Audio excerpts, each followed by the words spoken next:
Assalamualaikum Ananda semuanya. Bagaimana kabarnya hari ini? Semoga dalam keadaan sehat ya. Nah, kali ini kita akan melanjutkan kisah Nabi Muhammad SAW. Dimulai, mari kita berdoa dulu. Bismillahirrahmanirrahim. Rabbi zidni ilman warzuqni fahman waj'alni minas solihin. Kisah yang pertama yaitu Muhammad diangkat menjadi Rasul. Pada usia 25 tahun, Muhammad menikah dengan Khadijah.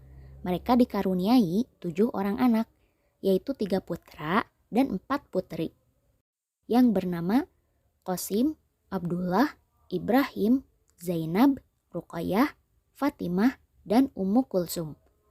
Pada tanggal 17 Ramadan tahun 13 sebelum Hijriyah atau tanggal 6 Agustus 610 Masehi, Allah mengangkat Muhammad menjadi Rasul.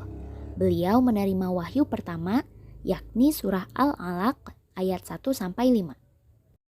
Pada saat itu, Muhammad sedang menyendiri di Gua Hiro. Tiba-tiba datanglah malaikat Jibril yang membawa wahyu Allah.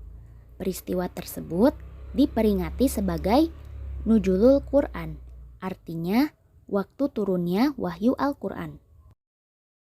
Saat berdakwah secara sembunyi-sembunyi, Nabi Muhammad mengajak kepada keluarga dan sahabatnya sendiri. Lalu, ada 10 orang pertama yang masuk Islam yang disebut dengan As-Sabiqunal Awwalun. Dakwah semi terbuka mulai meluas kepada Bani Hashim dan akhirnya berdakwah secara terbuka kepada penduduk Mekah. Pada masa itu, kebanyakan masyarakat Mekah menjadi penyembah berhala. Di antaranya, ada 3 berhala yang terkenal yang dimiliki oleh kaum Quraisy, yaitu Latta, Uzza, dan Manat. Dakwah Rasulullah mengajak untuk menyembah Allah, berakhlak mulia, menceritakan tentang hari kiamat, juga mengajarkan prinsip kesamaan derajat di antara sesama manusia. Semua manusia di hadapan Allah adalah sama. Yang membedakannya yaitu ketakwaannya. Ajaran yang dibawa oleh Nabi Muhammad ini ditentang para pemuka suku Quraisy, terutama Abu Lahab dan Abu Jahal. Walaupun Abu Lahab ini adalah pamannya sendiri, tapi dia sangat menentang bahkan menyiksa para pengikut Nabi Muhammad. Selain itu, Abu Jahal membuat sayembara siapapun yang dapat membunuh Nabi akan diberi hadiah 100 ekor unta. Hijrah yang pertama dilakukan yaitu menuju Habasyi atau Abyssinia pada tahun 615 Masehi karena Nabi Muhammad tidak tahan melihat penyiksaan yang dialami oleh pengikutnya. Pada saat itu, hanya pengikutnya saja yang mengungsi, sedangkan Nabi Muhammad tetap berada di Mekah. Pada tahun 609 Masehi, Nabi Muhammad ditinggal wafat oleh 2 orang yang dicintainya, yaitu Khadijah istrinya dan Abu Thalib paman sekaligus pelindungnya. Tahun tersebut disebut dengan Amul Huzni, tahun berkabung atau tahun kesedihan.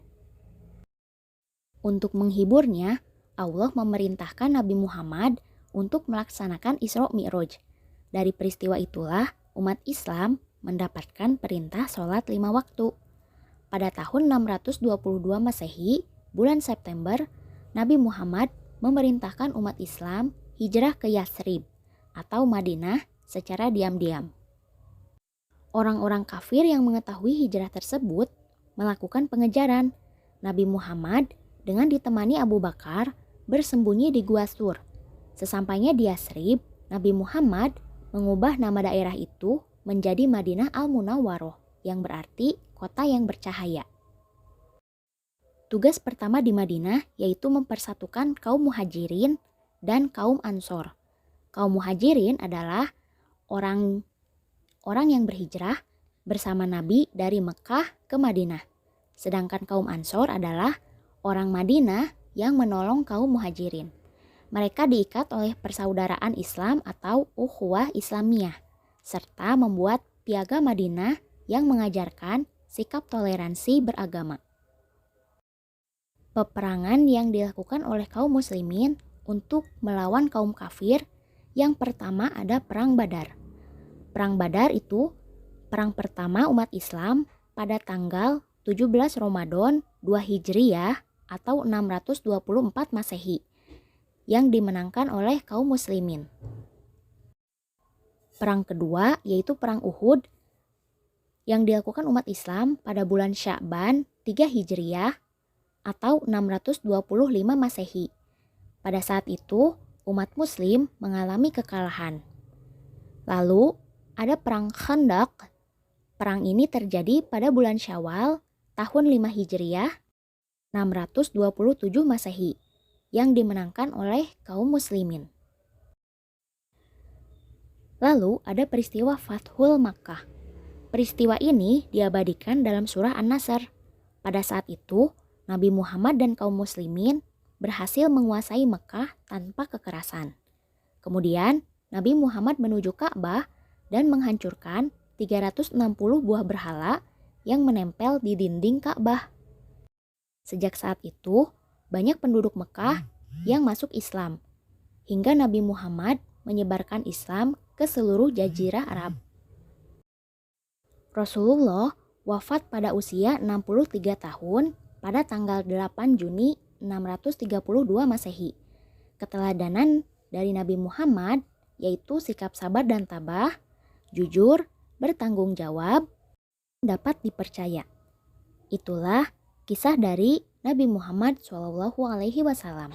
Terima kasih. Wassalamualaikum.